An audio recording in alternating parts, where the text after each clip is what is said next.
안녕하세요, 오렌지 커스텀입니다. 최근에 테슬라 모델 Y 제가 출고했던 누수 차량 기억나시죠? 테슬라 모델 Y 신차 출고를 진행했습니다. 스탠다드인데 문제가 심각하네요. 보시면 꼬랑내가 엄청납니다. 이거 전부 다 바꿔야 될 것 같습니다. 그 차량을 요번에 반납을 하게 됐는데 어떻게 해서 반납을 할 수 있었는지, 그리고 왜 반납을 했는지에 대해서 그 과정이랑 결과를 한번 말씀드려보려고 합니다. 일반적인 차량들이 누수라고 하면 굉장히 큰 이슈인데, 테슬라 같은 경우에는 이 누수, 단차, 배터리 방전 이런 부분들이 사실 대수롭지 않게 그냥 넘어가는 경우가 너무 많은 것 같아요. 제가 테슬라 차량을 작년부터 해서 지금까지 총 8대를 출고해서 지금은 총 4대를 오렌지 커스텀 데모카로 운용을 하고 있는데요. 누수나 이런 부분들이 정말 남 얘기 같았어요. 정말 몇 대 중에 한 대 뭐 이런 식으로 정말 비율이 낮다고 생각했는데, 막상 제가 이 일을 당해보니까 굉장히 좀 당황스럽고 화도 나고 뭘 어떻게 해야 될지 모르겠더라고요. 그래서 지금 사실 모델 Y도 데모카로 사용하려고 기존에 있던 퍼포먼스 차량을 정리하고 Y 스탠다드로 제가 변경을 했는데, 막상 차는 팔았는데 새로 나온 차가 말이 누수지 거의 침수 수준의 차가 왔다 보니까 너무 당황스럽더라고요. 그래서 이거를 좀 영상으로 담는데, 새로 테슬라를 구매하시는 분들한테 좀 도움이 되셨으면 하고요. 제가 구매했던 과정을 좀 얘기를 드리자면, 테슬라 모델 Y 롱레인지 같은 경우에는 보조금을 100% 받을 수 있는 금액대라서 후반에 잠깐 주문됐다가 나중에 주문이 안 됐습니다. 그래서 인터넷 홈페이지 본사에서 차량을 구매한 게 아니라 나중에 이제 구매를 했기 때문에 렌트카 회사에서 차량을 받았습니다. 그러니까 렌트카 회사 같은 경우에는 차량을 그냥 주는 게 아니라 당연히 중간에 이제 유통사 입장에서 마진을 보고 저한테 이제 재판매하는 그런 과정인데, 차량이 누수가 있다, 침수가 있다 그러면은 보통 일반적인 브랜드들은 새로운 차로 바꿔주거나 이런 이슈가 있으면은 이제 검수를 충분히 하고 수리를 하던가 아니면은 그에 대한 부품을 교환하던가 해서 소비자한테 이제 차량을 인도를 해야 되는데, 이거는 일단 줘놓고 소비자가 이거를 다 알아서 찾아놓고 문제가 있으면 네가 알아서 테슬라에게 가서 처리해라, 이런 약간 방식이더라고요. 테슬라도 약간 AS에 대한 부분 대응이 좀 만족스럽지 못했고, 렌트카 업체도 네가 알아서 수리 기간 동안 수리해서 타라, 이런 이제 좀 반응이라서 도저히 안 되겠어서 제가 반납을 결정하게 됐고요. 왜 반납을 결정하게 됐는지 이쪽으로 한번 따라와 보시면 좋을 것 같아요.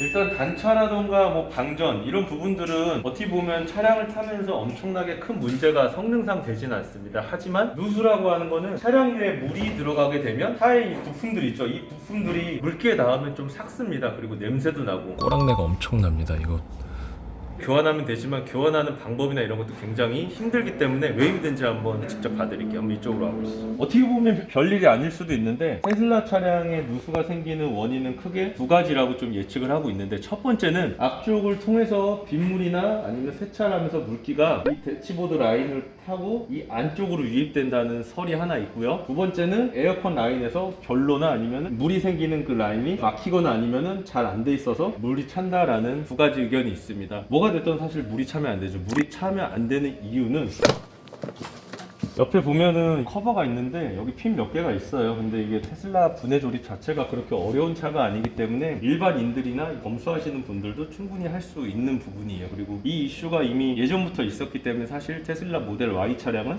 출고하기 전에 이 부분은 좀 검수해서 차량을 출고해 주셨으면 좋겠습니다. 이거는 좀 수리하는 기간도 길고 수리도 사실 쉽지 않기 때문에 이런 차는 조금 수리를 완벽하게 한 다음에 출고하는 게 맞지 않나 싶어요. 이미 충분히 예상된 부분인데 이거를 그냥 네가 받은 다음에 알아서 해 라고 하기에는 판이 조금 큰 게 아닌가 싶고요. 여기 보면은 하체 부분이라고 하죠. 하체 부분에 이 부분에 물이 굉장히 많이 고이게 되는 겁니다. 이 부분에는 되게 좀 다양한 부품들이 있는데, 요 카페트 있죠. 카페트 밑에도 굉장히 좀 여기에 인슐레이션이라고 해서 통통한 흡음재 그런 이제 소재가 있는데 완충 역할도 하죠. 그게 물이 젖어버리는 겁니다. 그래서 그 소재를 바꾸기 위해서는 일단 이 카페트 좌우 두 개는 교체하기가 조금 쉬운데, 앞쪽에 대시보드 이 안쪽 있죠. 이 안쪽에도 그 흡음재가 들어있어서 거기가 물이 많이 좀 찼었거든요. 이게 차게 되면 대시보드랑 이걸 전부 다 내려야 교환이 됩니다. 그 부품을 교환하려면. 그래서 서비스센터에서 처음에 제가 좀 얘기를 해봤는데, 서비스센터 중 한 곳에서는 시간을 5일을 달라고 그러더라고요. 그래서 이거 어차피 두 개 교환해봐야 3시간 2시간이면 되는데 왜 5일이나 걸리냐 이렇게 문의를 했더니, 이거는 교환이 아니라 건조를 해서 준다. 너무 황당해서 건조라고 하면은 나 못하겠다라고 렌트사한테 통보를 했더니, 렌트사가 알겠다 교환을 해주겠다라고 했는데, 아까 말씀드린 것처럼 여기에 이제 전체적으로 있는 흡음재 인슐레이션이 그것도 대시보드 교환이 가능하지만 그거는 대시보드를 다 내려야 된다. 이래서 정말 신차를 사는데 대시보드까지 내리면서 이 부품들을 갈아서 탈 것이냐. 그리고 두 번째는 다 갈고 실링 처리를 정말 잘 하면 좋겠지만 제조 후에 실링 처리를 하다 보니까 혹시라도 또 실수를 하면 또 셀 거라는 그런 불안감 때문에 렌트사에다가 얘기를 했습니다. 아, 이 차는 못 받을 것 같으니까 알아서 해라 라고 했더니 의외로 흔쾌히 알겠다고 하고 대답을 지금 받은 상태예요. 왜냐면 테슬라 모델 Y가 뭐 반도체 대란도 있고 그리고 보조금을 100% 받을 수 있기 때문에 모델 Y 스탠다드가 가성비가 진짜 좋은 차거든요. 그래서 인기가 좋다 보니까 그냥 뭐 하려면 사고 말려면 말아 이런 건지는 모르겠지만 하여간 굉장히 좀 흔쾌히 반납을 받아준다고 해서 저는 뭐 운 좋게 일단은 반납을 결정을 했고요. 그래서 지금 데모카로 쓸 모델 Y가 현재는 없고요. 모델 3는 누수에 대한 이슈가 사실 그렇게 많지 않습니다. 전차 중 다 지금 리프레시라고 하죠. 누수에 대한 거는 아직까지 제가 작업할 때 한 번도 본 적이 없어요. 하지만 Y는 최근 제가 10월 초반에 받은 Y 차량 같은 경우에 누수가 있었던 걸로 봐서 입항돼 있는 모델 Y 같은 경우에는 누수의 확률이 좀 클 수밖에 없다는 좀 추측을 하게 되고요. 그래서 저는 일단은 테슬라 모델 Y는 당분간 구매를 안 할 것 같고 데모카로 사용하는 것도 좀 중단을 해야 될 것 같습니다. 그래서 제가 뭐 테슬라를 워낙 좋아하다 보니까 해외에는 벌써 출시된 테슬라 모델